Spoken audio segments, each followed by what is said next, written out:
Monsieur le Président, cher public, bonsoir. Alors, lorsque j'ai abordé auprès de certains amis et certaines connaissances le fait que j'interviendrai sur la thématique du Congo belge, avec la question Congo belge assumer ou s'excuser, systématiquement j'ai vu les visages de mes interlocuteurs se crisper. À ce moment, j'ai compris que le sujet était encore quelque peu brûlant. Quoi qu'il en soit, je suis présente et j'affirme que le Congo belge, il faut l'assumer. Assumer ne veut pas dire oublier. Assumer ne veut pas dire légitimer. Assumer ne veut certainement pas dire justifier. Assumer est le simple fait de s'enraciner dans le présent avec une pleine conscience du passé. Assumer, c'est donc dire qu'il y a eu des crimes, qu'il y a eu des pillages lors de cette colonisation. Assumer, c'est dire qu'il y a eu une colonisation et qu'il y a eu une décolonisation. Assumer, c'est dire qu'il y a eu des horreurs et que ces horreurs ont pris fin. Assumer, c'est dire enfin qu'un certain 30 juin 1960, les Congolais ont eu le choix et la possibilité d'exprimer leur refus de n'être qu'un peuple colonisé. Assumer, c'est donc se faire ami de l'intégralité de l'histoire et pas de certains fragments. Concrètement, qu'est-ce qu'assumer? Assumer une colonisation, c'est en parler, c'est en discuter, c'est en débattre, c'est la critiquer et par-dessus tout, c'est en soutirer des leçons. Assumer, c'est ce que la République démocratique du Congo, aujourd'hui, ancien Congo belge, fait tous les jours, en parlant de sa colonisation, en l'enseignant, en la chantant jusque dans son hymne national. Assumer, c'est ce que le Royaume de Belgique ne fait pas. Vous savez, je suis née et ai poursuivi toute ma scolarité en Belgique, donc des maternelles jusqu'à aujourd'hui en deuxième année à l'université. Et depuis ma troisième primaire, on m'enseigne fièrement la résistance belge lors de la Première Guerre mondiale, les 3 jours où les troupes belges ont résisté et ont fait front aux troupes allemandes qui voulaient rejoindre Paris. Donc on me vante 3 jours. Mais jamais on ne m'a parlé des 80 années de la colonisation belge au Congo. On me vante 3 jours. On m'en cache 31 025. Alors, comment expliquer ce complexe sur la question coloniale? Cher Président, cher public, j'ai ma propre théorie. Là où on peut reconnaître au Congo une décolonisation manquée, on doit reconnaître à notre royaume une colonisation et une décolonisation manquée, double échec. En effet, entamé sur les crimes humains de Léopold II, terminé sur les chapeaux de roue dans les années 60, pour le royaume double échec. Alors notre royaume, plongé dans sa mélancolie, n'assume pas son double échec. Et dès que l'on dit Congo, les visages se crispent, la Belgique se cache, la Belgique se braque. On comprend bien que ce n'est pas la Belgique qui hante le Congo, c'est bien le Congo qui hante la Belgique. 57 années que notre royaume n'a plus de colonie, 57 années que la Belgique tente d'oublier, 57 années qu'elle n'enseigne pas l'histoire coloniale, qu'on n'en parle pas, qu'on ne l'aborde pas, 57 années que la Belgique essaye de s'oublier, devient étrangère à elle-même, 57 années que le royaume s'aliène, 57 années que le royaume s'auto-aliène. Alors, je vous interroge, chers adversaires, comment pouvez-vous parler d'excuses dans un tel contexte? Est-ce que le dialogue doit s'entamer entre le Congo et la Belgique ou entre la Belgique et elle-même? Croyez-moi, si la Belgique a des comptes à rendre, ce n'est pas avec le Congo, mais c'est avec elle-même et son histoire coloniale. Je vous remercie.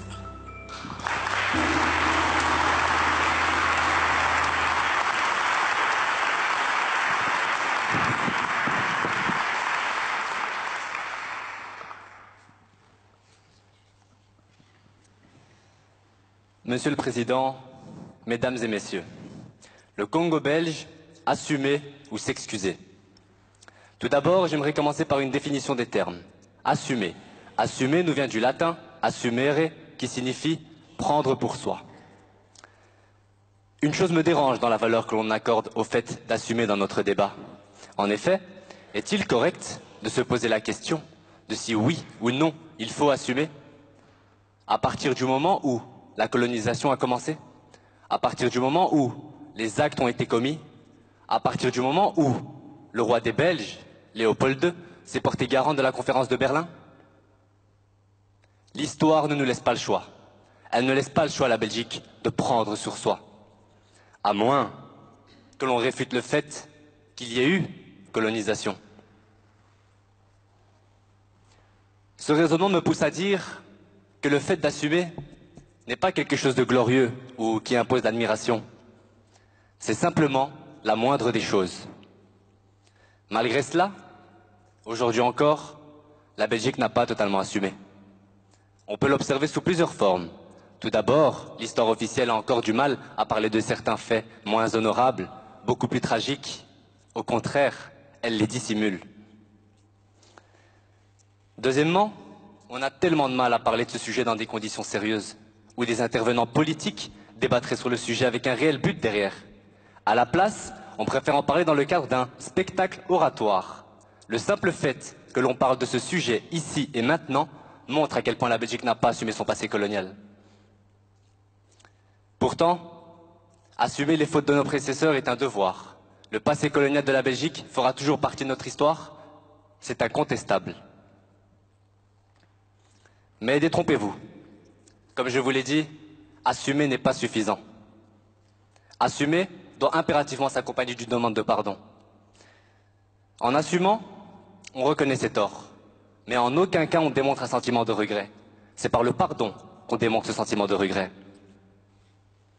Ce premier n'a absolument aucune valeur sans ce dernier.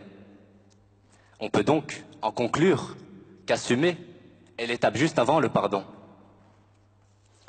Sur la même lancée, est-il correct de se poser la question de si oui ou non il faut s'excuser? Quand j'étais petit, mes parents m'ont appris les bases de la politesse. On salue, on dit merci, on dit au revoir et s'il vous plaît. Dans la même lignée, ils m'ont appris à ne pas faire de mal aux autres. Mais quand j'en fais, à demander pardon. C'est la moindre des choses. Dans le cas présent, s'excuser qu'à une époque, par le biais de nos dirigeants occidentaux, des actes innommables ont été commis. Des actes innommables ont été commis par le simple fait que l'on se permettait de coloniser un pays. Par le simple fait que l'on se croyait supérieur. Par le simple fait qu'ils n'étaient que des indigènes. Je trouve ça triste que 60 ans après, nous ne sommes qu'à cette étape du débat, à se demander s'il faut assumer ou s'excuser. Imaginez que vous ayez vécu la colonisation, qu'elle vous a tout pris, humilié, torturé, et que plus d'un demi-siècle après, vous revenez et que vous constatiez que nous en sommes que là, à se demander s'il faut assumer ou s'excuser. Tout ça dans une bonne conscience. Le pardon n'est pas un signe de faiblesse, mais un des actes les plus honorables. Car s'il y a bien un exercice difficile, c'est bien de demander pardon. Certains me diront, tes excuses n'effaceront pas les conséquences de la colonisation. Tes excuses ne ramèneront pas les morts. Je suis bien conscient. Je suis bien conscient que tout ça ne nous rendra pas le Congo. Personnellement, moi, Amin Tahiri, je ne suis pas responsable de la colonisation. Je n'y étais pas. Mais nos ancêtres l'ont été. Nous sommes les héritiers de leurs erreurs passées. Je ne sais pas. Je ne sais pas si le Congo est prêt à entendre nos excuses aujourd'hui, ce qui serait tout à fait compréhensible, vu la gravité des actes commis. Mais je tiens à ce qu'il sache que moi, en tant que Belge, je suis prêt à lui présenter des excuses, car c'est la moindre des choses.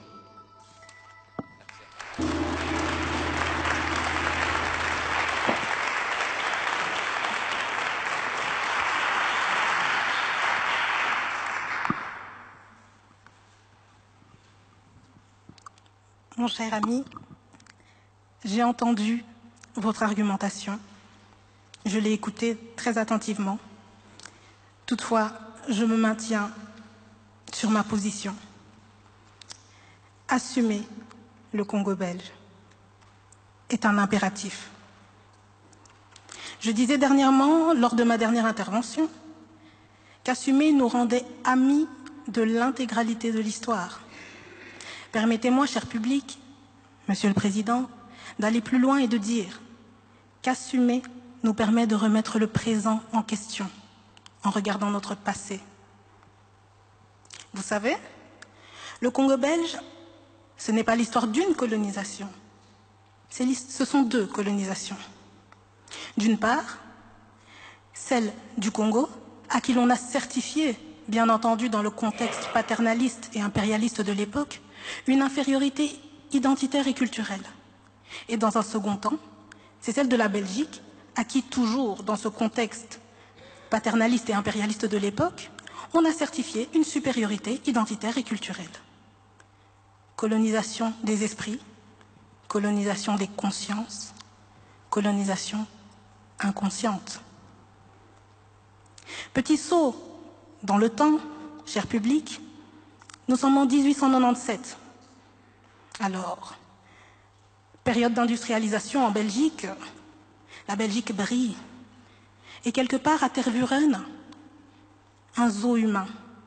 Oui, vous entendez bien, un zoo humain. Vous ne le saviez pas? C'est normal, on n'enseigne pas. Dans ces zoos humains, des Congolais. Dans le public, des Belges.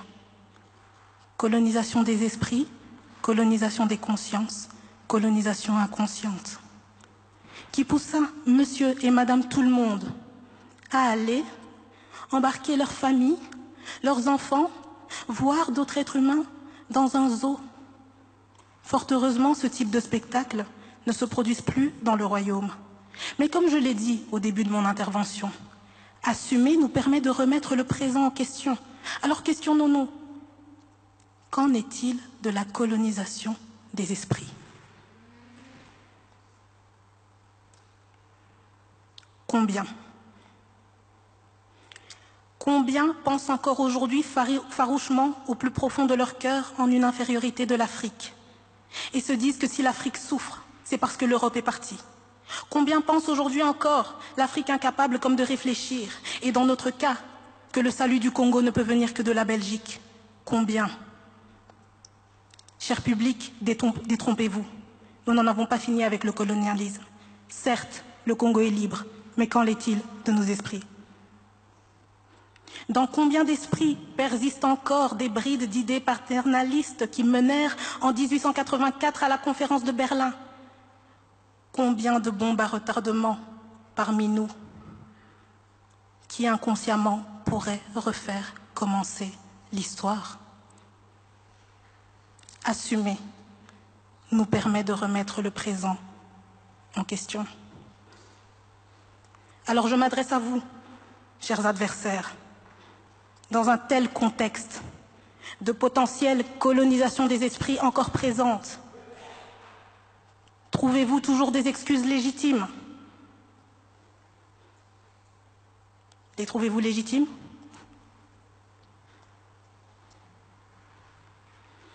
Ironie, hypocrisie ou naïveté? Ironie, hypocrisie ou naïveté que de tout ramener à des excuses dans un contexte si enchevêtré dans lequel il y a tant d'éléments à prendre en compte, le Congo belge. Des excuses pour tout résoudre? Des excuses pour tout résoudre? Non. Assumer pour tout résoudre. Le fait d'assumer s'assure que nous avons bien compris les leçons.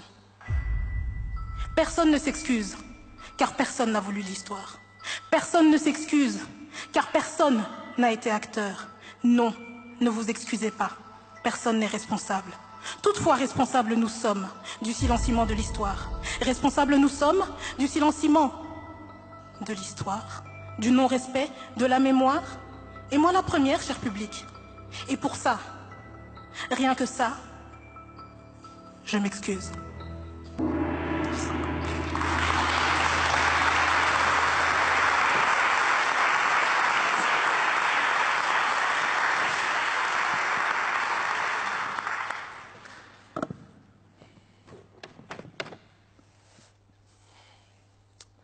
Monsieur le Président, Mesdames et Messieurs, combattants de l'indépendance, aujourd'hui victorieux, je vous salue au nom du gouvernement congolais. À vous tous, mes amis, qui avez lutté sans relâche à nos côtés. Nous avons connu les ironies, les insultes, les coups que nous devions subir matin, midi et soir, parce que nous étions des nègres. Nous avons connu que la loi n'était jamais la même, selon qu'il s'agissait d'un blanc ou d'un noir. Qui oubliera les fusillades ou les cachots furent brutalement jetés, ceux qui ne voulaient plus se soumettre au régime d'injustice, d'oppression et d'exploitation. Durant ma première intervention, je soulignais que je trouvais prétentieux que 60 ans après, on en a encore à se demander s'il faut assumer ou s'excuser. Le fait de se poser la question traduit selon moi le sentiment d'hégémonie encore trop présent en Occident à l'égard de l'Afrique. C'est tout ce dont mérite l'Afrique, c'est tout ce dont mérite le Congo après tant de souffrances, que l'on assume, que l'on s'excuse. Ces questions devraient être complètement désuètes à notre époque. Ce sentiment dont je vous parle, c'est ce sentiment de supériorité fortement présent durant l'époque coloniale. Aujourd'hui, on a l'impression qu'on a dépassé tout cela, que ce sentiment de supériorité n'est plus d'actualité. Et pourtant, on peut l'observer tous les jours, à travers le poids des pays africains au niveau politique, par exemple. On ne les prend presque même pas en considération. Quand j'ai commencé à préparer ce débat, et que l'on m'a imposé la position « s'excuser », la première question qui m'est venue en tête est « s'excuser, mais pourquoi ?» Je vous avoue que je ne connaissais pas grand-chose sur le passé colonial de la Belgique, et d'ailleurs, c'est toujours le cas. Est-ce normal?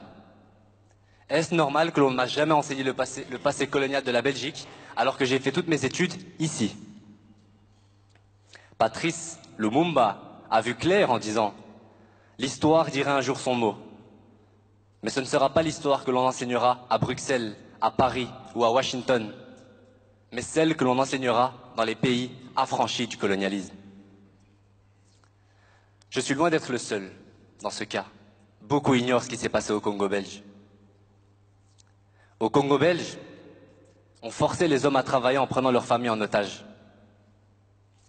On coupait les mains des dissidents qui, courageusement, s'opposaient aux colons. Si on n'obtenait pas la quantité en caoutchouc demandée, on fusillait hommes, femmes et enfants. Pour en faire quoi? Des exemples.